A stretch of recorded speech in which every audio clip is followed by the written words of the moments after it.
remember back on 1 John 4:18, if you're afraid, it's for fear of what he might do to you, and it shows that you're not fully convinced that he really loves you. And so it's that give and take, right? You can't give the don't list until you feel safe in the do list, right?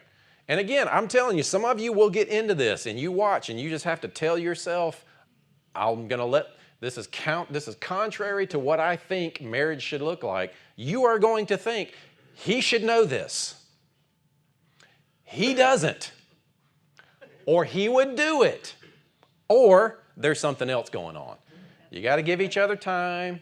You got to let the groundwork be laid. You got to put forth the effort. You got to work on it. You've been married however long. It's not just going to change overnight.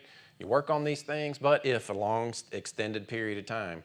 And I'm telling you, this is where you go back to that authoritative stance from some men that will say, it doesn't matter what I do.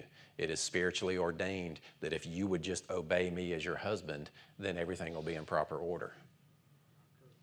That is contrary to how Jesus and Paul teaches us how marriage should even work. If it's about obedience, you don't understand God's expectations of you.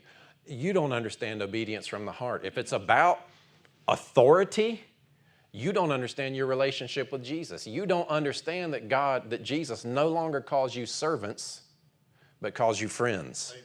Are you with me? Amen. Some of you will default back to that. I shouldn't have to do all this. This is just God ordained it for you to obey me. All right. How's that working for you?